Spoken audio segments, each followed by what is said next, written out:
I want you to think about the last time you were just standing in your kitchen, hovering over a cutting board, chopping an onion. Oh, yeah. A classic Tuesday night. Right. You make that first slice right through the papery skin, and within seconds, those invisible sulfur compounds hit the air. And you're instantly tearing up. Exactly. Your eyes start watering, your nose starts running, and suddenly you are entirely at the mercy of this completely humble, totally ordinary, fist-sized vegetable. It really is. I mean, it's the ultimate background character of the culinary world. Yeah, we chop them up for soups, we dice them for tacos, we toss them in a hot pan as like the foundational base for almost every savory meal we cook, and we completely, utterly take them for granted. We do. It's just, it's always there, right? Sitting in the crisper drawer, just waiting. And we never actually consider how it got there. You wipe away a tear with the back of your hand, you toss those dry skins into the trash can, and you never think about it again. But what if you knew that beneath that delicate, crackling skin lies a sprawling, high-stakes web of global complexity? Oh, it is massive and messy. We are talking about intense geopolitical trade policies that dictate national economies. We're talking about, unfortunately, some heartbreaking, brutal human rights abuses happening right under our noses. And we're talking about microscopic, zombie-like fungal warfare happening in pitch-black storage bunkers.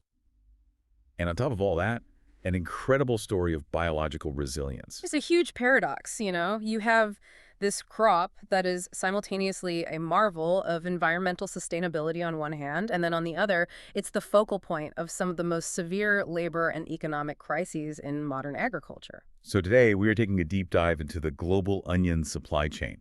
And we found two incredible sources that completely shattered how we view this vegetable. They really do.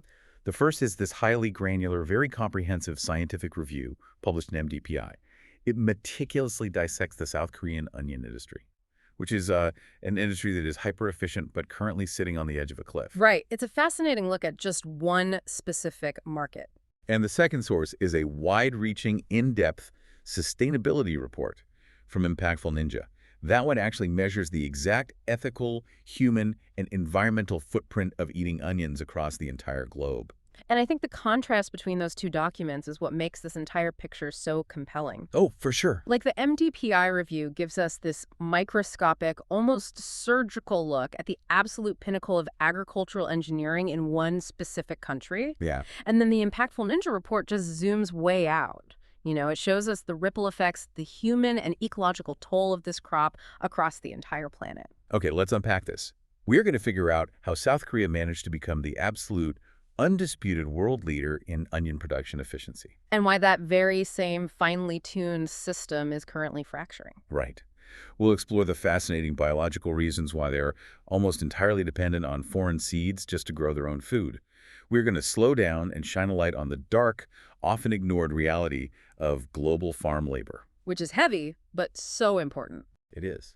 And finally, we'll look at the environmental footprint, the microscopic wars happening in storage facilities, and why the skin you throw in the trash is actually vital. It is the kind of journey that permanently changes how you view that bag of produce sitting on your counter right now.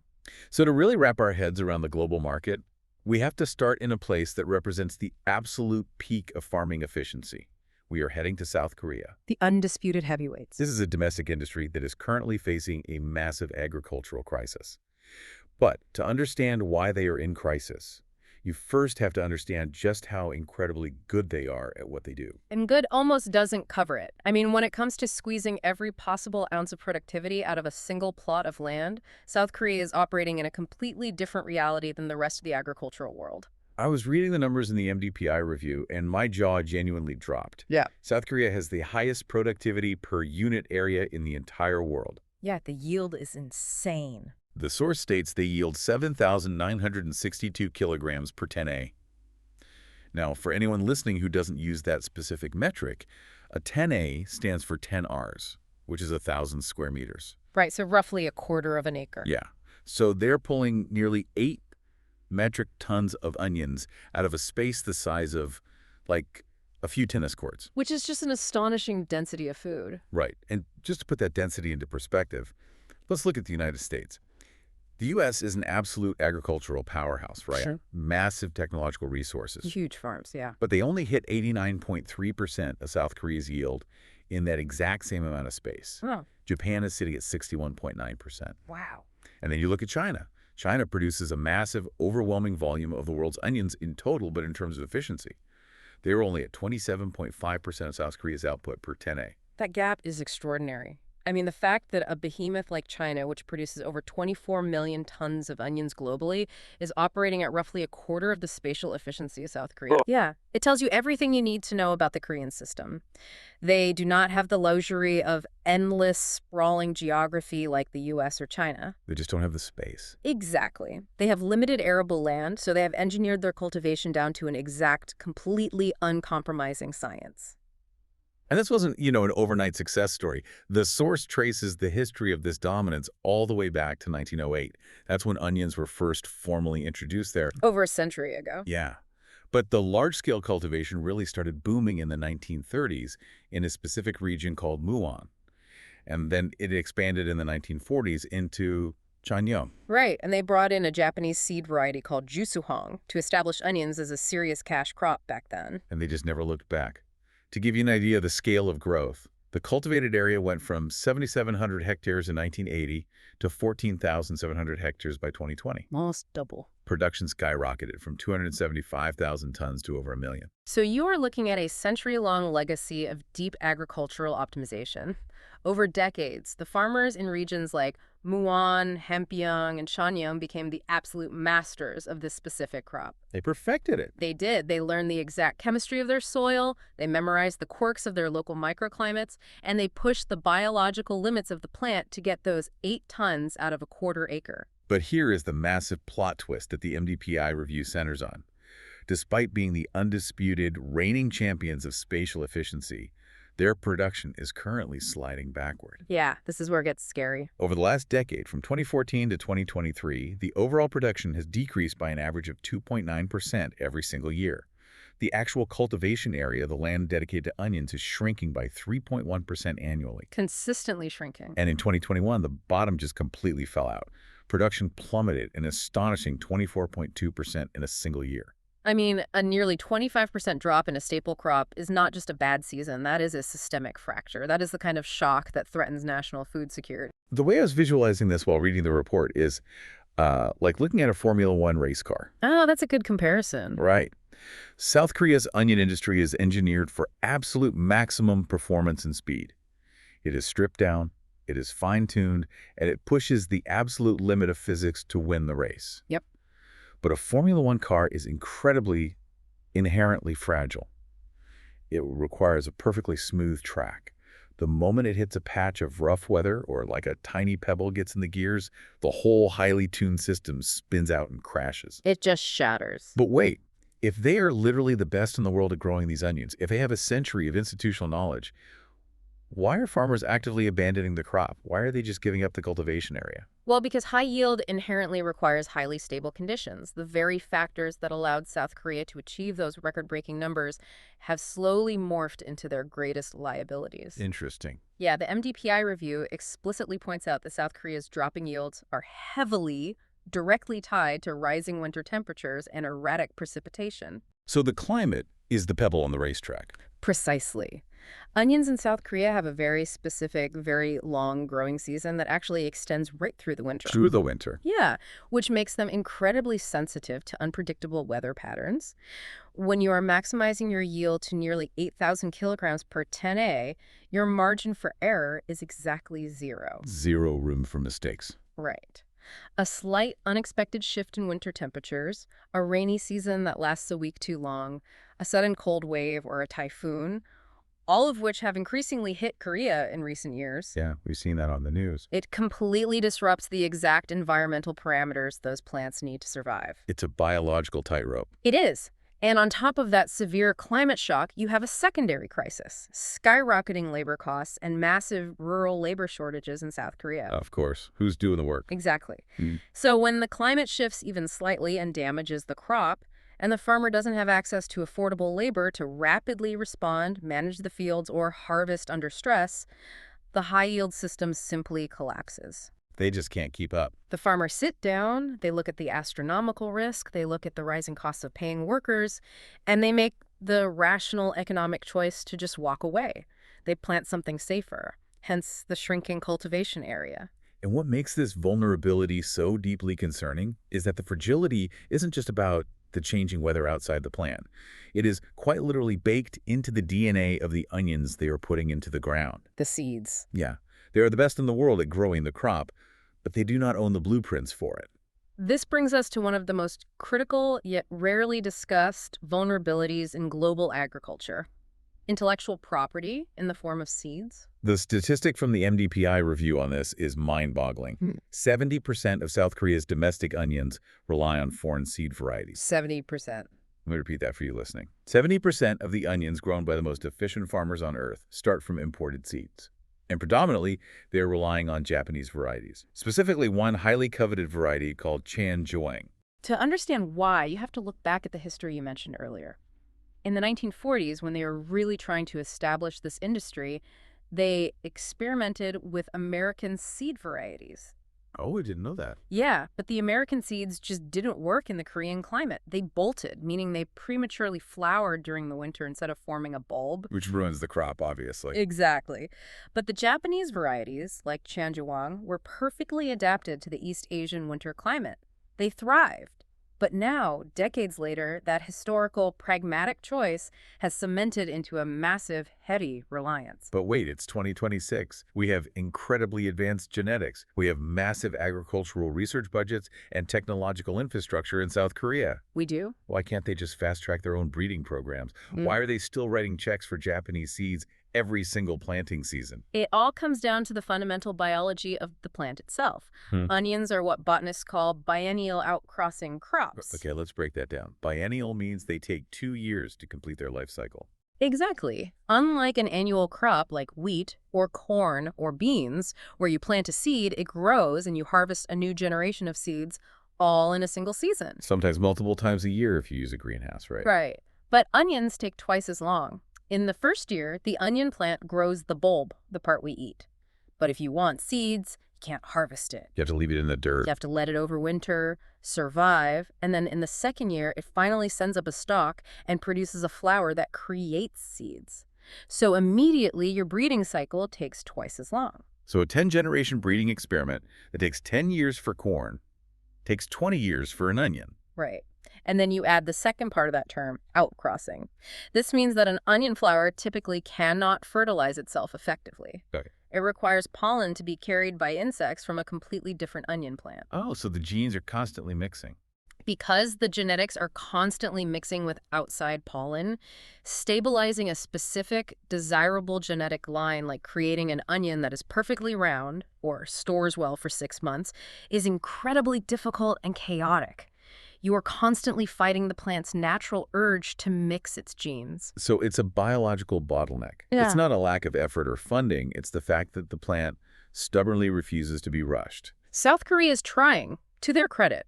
Their domestic seed companies and the government's Bioenergy Crop Research Center have poured resources into developing domestic varieties. So some of the names in the report. Yeah, they've created varieties with names like Sunpower and Beast, which sounds like an energy drink. It totally does. They are onions specifically designed by Korean scientists for better storability and disease resistance. But the farmers aren't buying them. The adoption rate is incredibly slow. The imported Japanese seeds, despite being very expensive and forcing reliance on a foreign market, offer absolute consistency. They produce onions with superior spherical shapes, extreme uniformity in the field, and unparalleled storage properties.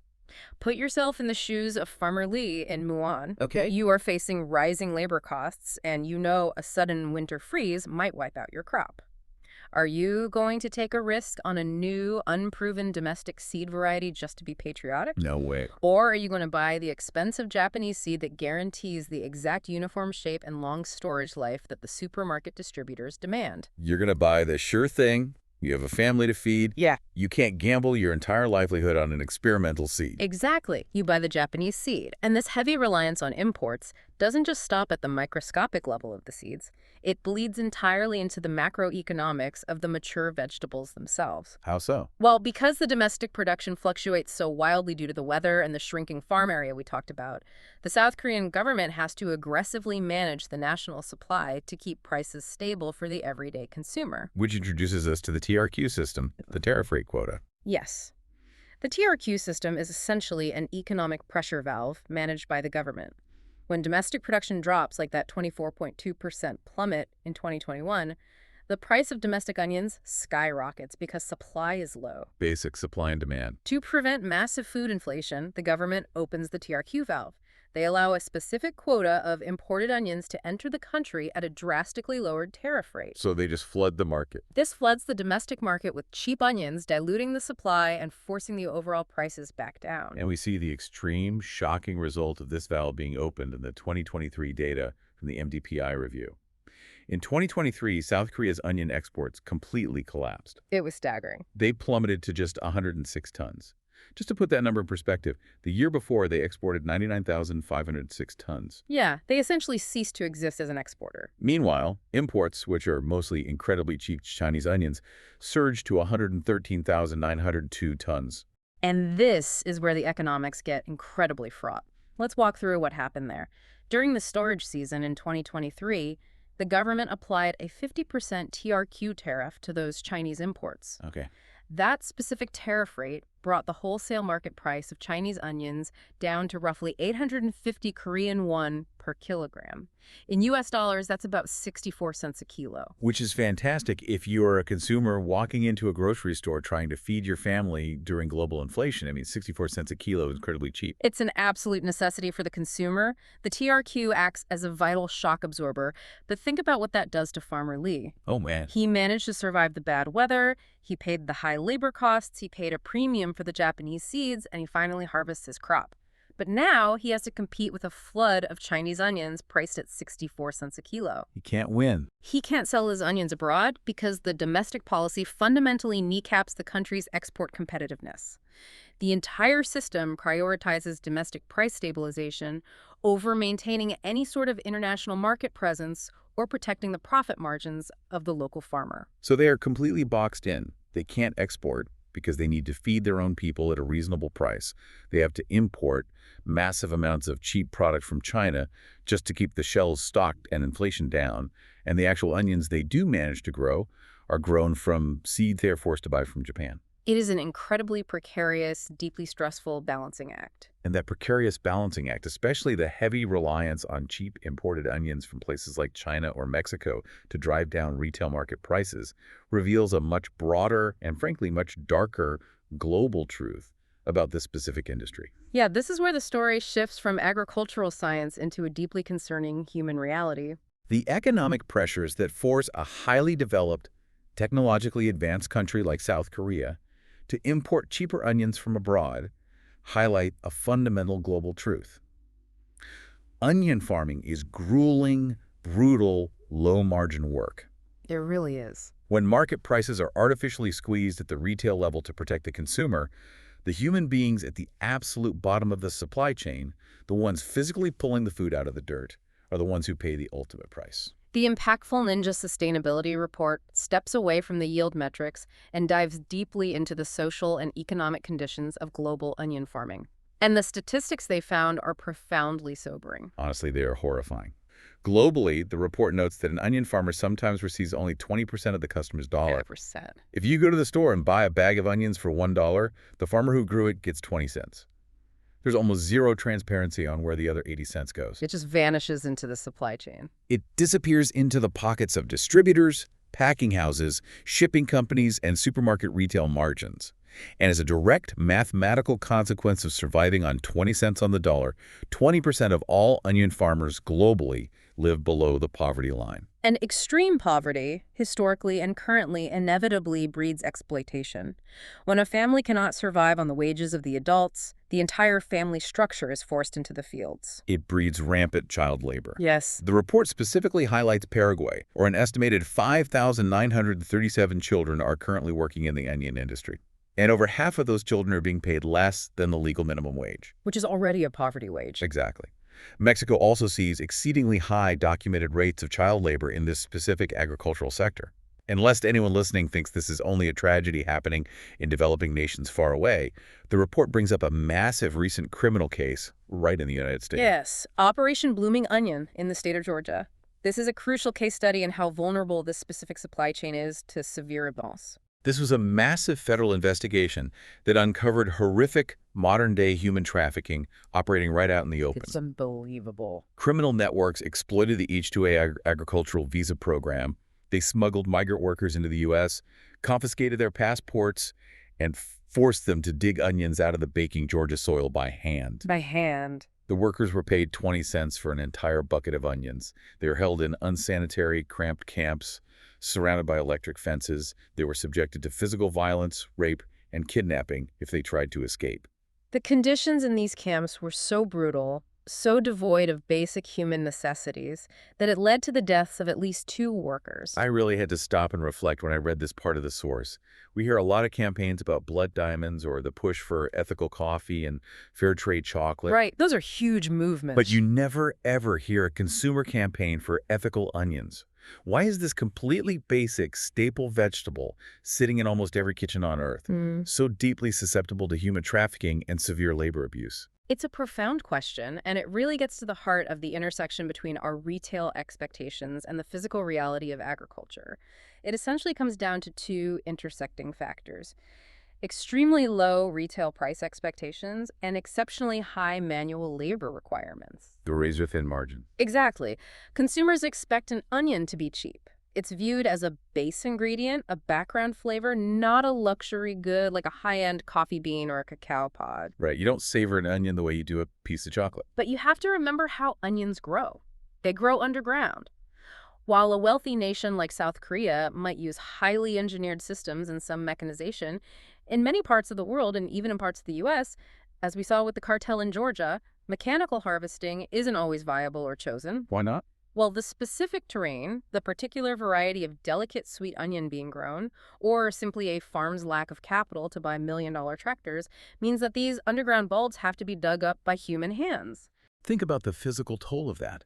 Digging root vegetables by hand, bending over in the dirt under the baking summer sun for 10 or 12 hours a day. It is backbreaking, grueling physical labor. Yeah. So you have a crop that requires intense, painful human effort to harvest, but the global market demands that the final product costs only pennies at the grocery store. The math just doesn't work. The margin gap between what it costs to pay a human being a fair, ethical, living wage to do that brutal work and the retail price the supermarket is willing to pay is enormous.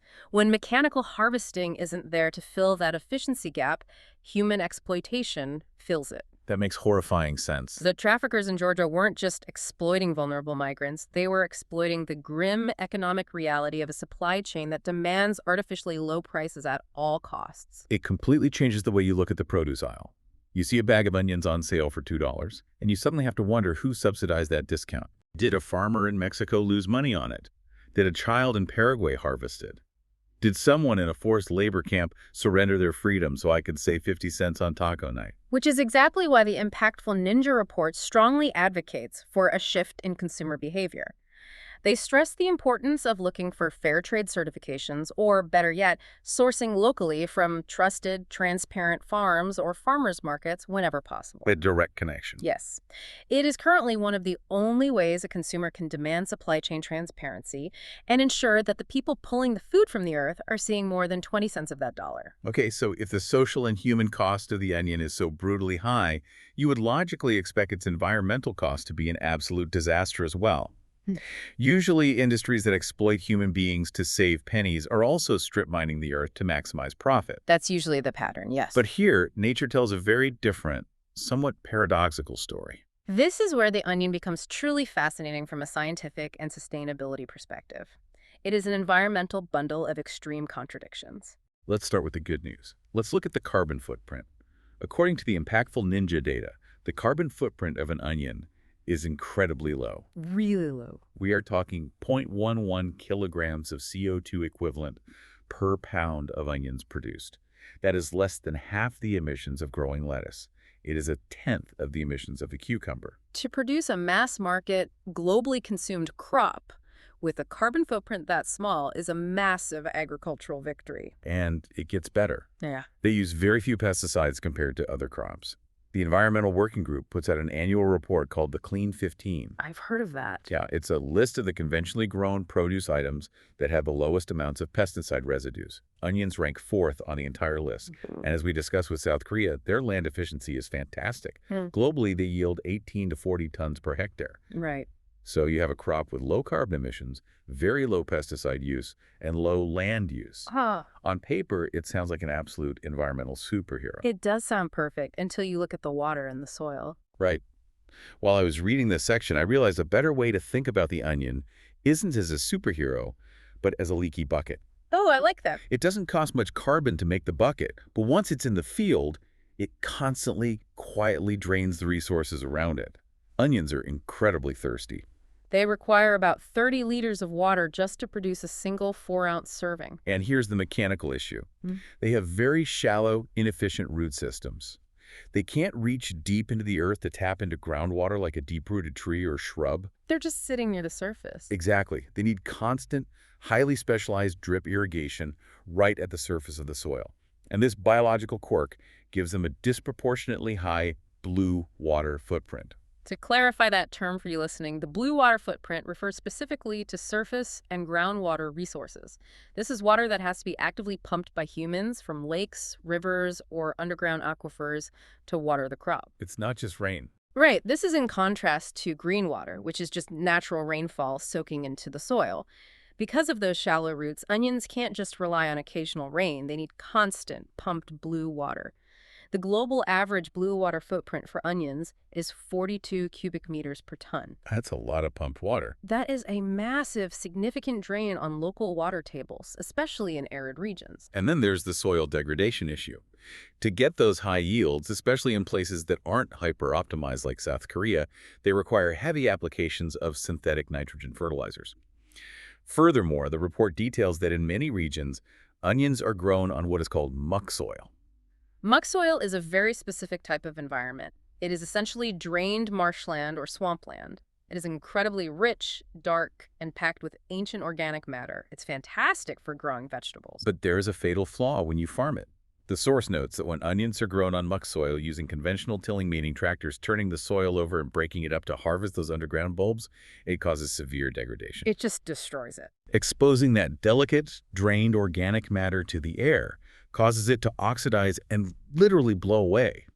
The report notes this causes 1 foot of soil erosion every 10 years. A foot every decade. Think about the geologic scale of that for a second. It takes nature thousands of years to create a foot of rich, organic topsoil. And conventional onion farming destroys it, literally vaporizes it into the air in a single decade. It's an ecological tragedy, and it ties right back into the vulnerability we saw in South Korea. How so? The onion's biological need for precise, consistent surface moisture because of those shallow roots makes it hyper-vulnerable to the erratic precipitation of climate change. A short drought starves the shallow roots instantly because they can't reach deeper water. A sudden flood drowns them at the surface and promotes rot. It's an incredibly fragile ecological tightrope. It is. And this raises an important tension between water use and soil health. The heavy use of nitrogen fertilizer is often a desperate attempt by farmers to artificially offset that massive soil degradation and keep their yields high. But that causes problems too, right? Massive problems. That nitrogen inevitably runs off the shallow soil into the local waterways, contributing to aquatic dead zones, algae blooms, and severe water pollution. However, while discussing water pollution, the impactful Ninja report highlights a truly bizarre, surprising biological trait of the onion. This completely blew my mind when I read it. Onions are highly effective at absorbing heavy metals and toxic chemicals from water. They act like biological filters in the soil. They're literally pulling poison out of the environment. They are unique ecological interactors. They sponge up the heavy metals through those shallow roots. But of course, there is a massive catch. Let me guess. If an onion absorbs heavy metals from polluted agricultural runoff or tainted irrigation water, you absolutely, definitely do not want to eat that onion. Yeah, you'd be eating the poison. It becomes toxic to humans. It really highlights how deeply, intimately connected the crop is to the exact chemical makeup of the water it drinks. Which brings us to the next massive hurdle in this journey. Let's say you've managed everything perfectly. A miracle season? Right. You've navigated the labor crisis ethically, you've survived the erratic weather, you've balanced the intense surface watering and the nitrogen fertilizer without destroying the soil, and you've grown an environmentally sustainable, high-yield crop. You pull the mature onions out of the ground. You might think the battle is finally won. You've got the food. Oh, the battle has just begun. Pulling it out of the ground is just the end of the first act. Because onions are generally only harvested once, maybe twice a year, depending on the hemisphere, they have to be stored for months on end to provide a consistent year-round supply to supermarkets. And the exact moment an onion leaves the safety of the soil and goes into a massive storage facility, a microscopic, high-stakes biological war begins. Post-harvest storage is where some of the most complex, cutting-edge science in the entire onion industry is happening. The MDPI review goes into incredible, slightly terrifying detail about this. Stored onions are highly susceptible to an entire army of fungal pathogens. We're talking about black mold, blue mold, and gray mold. As a fungus playground. Specifically, there are botrytis species, like Botrytis aclata and Botrytis alii, that cause something called neck rot. Which is exactly as unpleasant and destructive as it sounds. When an onion is harvested, the green leafy top is cut off, leaving a wound at the neck of the bulb. Okay, so it's physically open. Right. If the onion isn't dried and cured perfectly, that moist wound is a gaping open door. The botrytis fungus spores enter through the neck and slowly, invisibly rot the bulb from the inside out while it sits in storage. Disgusting. A farmer might look at a bin of perfectly healthy-looking onions, but inside they are turning to gray mush. And if the internal rot wasn't bad enough, there's another major player, Aspergillus niger. This is a black mold fungus that produces dangerous compounds called mycotoxins. The spores from these fungi aren't just bad because they ruin the crop. They are a severe occupational hazard for the human beings working in the facilities. Right, breathing that in. The report notes that when these microscopic spores build up in the air of poorly ventilated storage facilities, they cause hypersensitive health reactions, severe allergies, and respiratory issues for the workers handling the bins.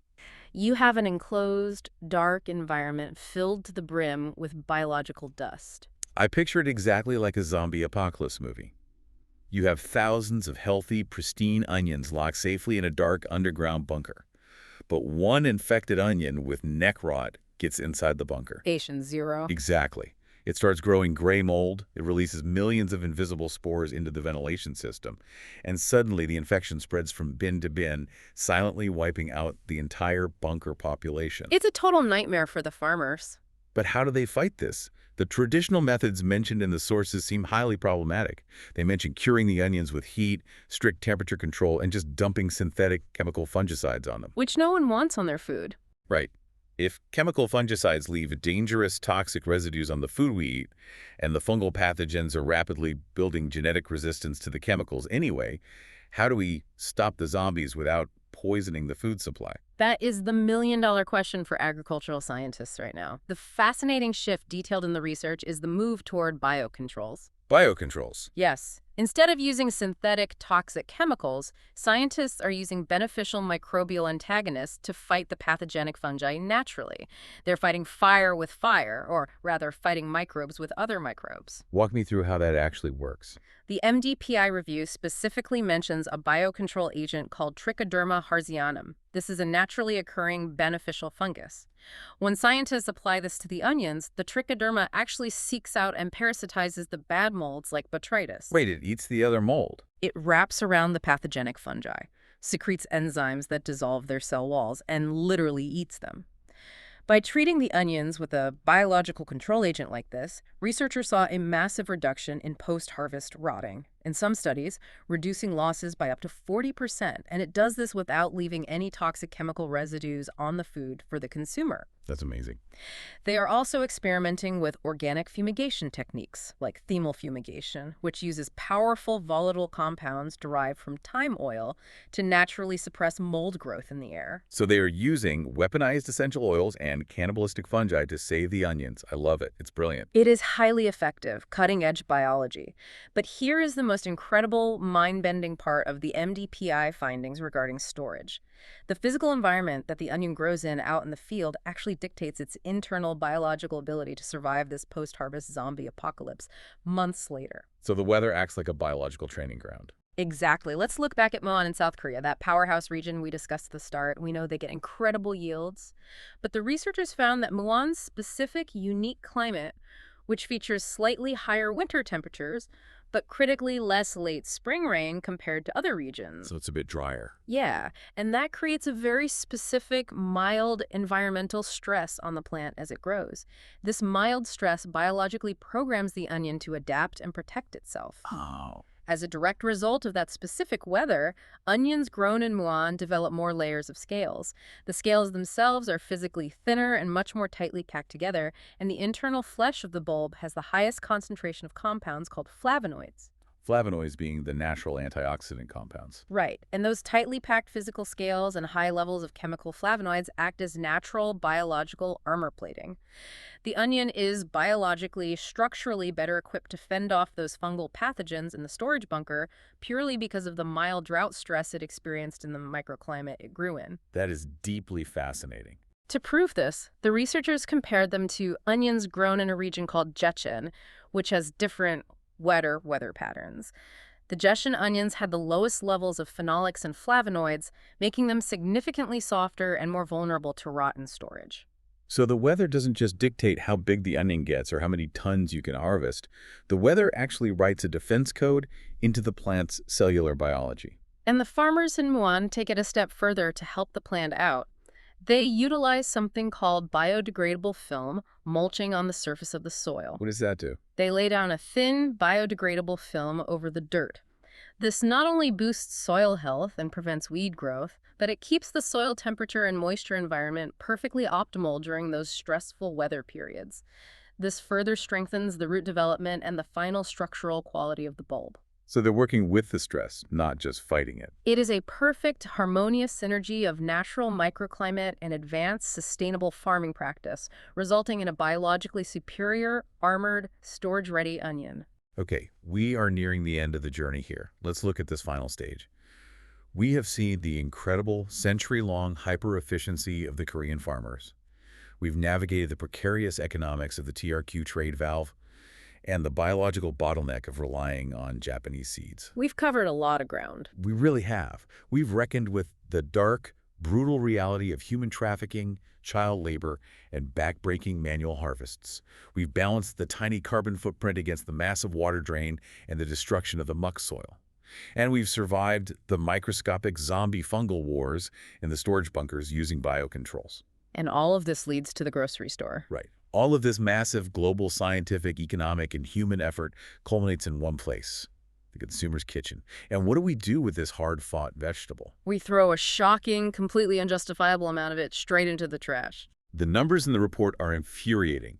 Globally, 43,000 tons of avoidable onion waste is discarded every single year. And here's the part that genuinely drives me crazy. 20% of all onions grown are wasted before they even hit the supermarket shelves simply because they have aesthetic imperfections. They are deemed wonky. Think about that. 1 in 5 onions grown through that entire brutal, high-stakes, resource-heavy process we just spent an hour discussing is tossed into a landfill simply because it isn't perfectly spherical or its skin is a little bruised. We go through this incredibly high-stakes global operation, utilizing advanced genetics, massive irrigation, and intense labor to grow them, and then we throw away 20% of the harvest just because they look a little ugly to a supermarket buyer. It's utter madness. It is a massive failure of the retail system. But let's look at how consumers are actually behaving when they do get to the checkout counter. The MDPI review gives us a fascinating look at the South Korean consumer. In South Korea, per capita consumption dropped during the COVID-19 pandemic, but it has rebounded slightly. In 2023, the average South Korean ate 26.2 kilograms of onions per year. However, Severe economic inflation has changed where they shop. A massive 42.3% of all onion purchases are now happening at large bulk discount marts. People are feeling the intense economic pinch of inflation. They want volume and they want discounts to feed their families. But here is where the consumer psychology gets incredibly fascinating. Despite that crippling inflation and despite the government's TRQ system flooding those very same discount marts with significantly cheaper imported Chinese onions, Right, the 64 cents a kilo onions. South Korean consumers overwhelmingly refuse to buy the cheap imports. The data is incredibly stark. It shows a 90.2% preference for domestic onions based on total purchase volume. Exactly. 9 out of 10 times, a consumer facing inflation is actively choosing to pay a premium for the more expensive domestic onion over the cheap Chinese import. Yeah. Why? It comes down to safety and quality concerns. This proves a fundamental, unbreakable rule of agricultural economics. Consumer trust is the ultimate currency. It really is. Despite the intense economic squeeze of daily inflation, deep-seated food safety fears completely override the desire for cheap goods. The South Korean consumer knows the rigorous standards of their domestic industry. They know the quality, the flavonoids, and the safety of a domestic Muon onion. They know what they're getting. Once consumer trust is broken, or if an imported product is culturally perceived as having lower safety standards regarding pesticide use, heavy metals, or handling practices, the sticker price ceases to be the deciding factor. Trust beats a discount every single time. Absolutely. If you don't trust what you are putting into your body, it doesn't matter if it's 64 cents a kilo. And there is another fascinating, highly specific statistic about consumer preference in the impactful Ninja data that relates directly back to the environment. What's that? A massive 89.6% of consumers globally prefer to buy their onions loose and unpeeled rather than buying those convenience packaged, pre-peeled, processed onions. I saw that metric. But I was wondering, why does a sustainability report care so much about peeled versus unpeeled onions? Is it just tracking a culinary laziness trend? No, it is a massive environmental metric. Think about the industrial process required to sell a pre-peeled onion. It requires a facility to mechanically or chemically peel it, which uses massive amounts of industrial energy and fresh water. Oh, I haven't thought of that. And then crucially, once the onion loses its natural protective skin, it must be wrapped in heavy polyethylene plastic packaging to keep it from rotting or drying out on the supermarket shelf. So buying unpeeled is basically an anti-plastic choice. By overwhelmingly preferring to buy unpeeled loose onions, consumers are naturally effortlessly preventing millions of unrecyclable plastic wrappers from being manufactured and subsequently thrown into landfills. The onion's natural, dry, papery skin is the original, perfect, 100% biodegradable packaging. So the dry skin that we always complain about making a flaky mess on the kitchen counter is actually a vital environmental savior. Precisely. By choosing loose, unpeeled onions, the everyday consumer is directly contributing to keeping the onion's overall carbon footprint at that incredibly low 0.11 kilograms of CO2 per pound. It's a small choice that has a massive scalable impact on global plastic waste. So bringing this entire sprawling journey together, Right. for you, listening right now the next time you are cooking dinner, that onion should no longer just be an invisible base for a soup. It's so much more than that. It is a modern marvel of agricultural efficiency. It is a victim of its own delicate genetics and our rapidly changing climate. It is a crop fraught with intense, unforgivable manual labor abuses hidden behind cheap price tags.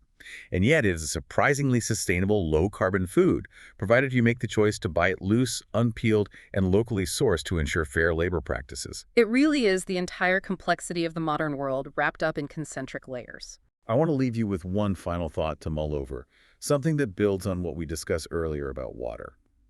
The sources noted that onions are uniquely, incredibly effective at absorbing heavy metals and toxic chemicals from polluted water. They act like biological sponges in the soil. Right, pulling the toxins out. As we face a future of increasingly polluted agricultural lands, tainted water tables, and industrial runoff, could the farms of tomorrow use onions not just as a food source, but as deliberate, engineered ecological tools to clean our water systems?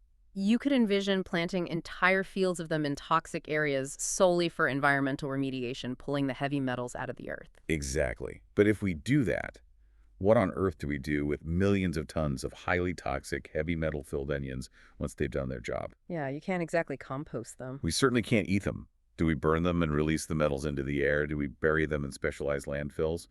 Are we looking at the birth of the world's first true sacrificial vegetable. It's a haunting, complex, but entirely plausible future application for the plant. It is definitely something to think about the next time you make that first slice through the papery skin and the invisible sulfur fumes hit your eyes.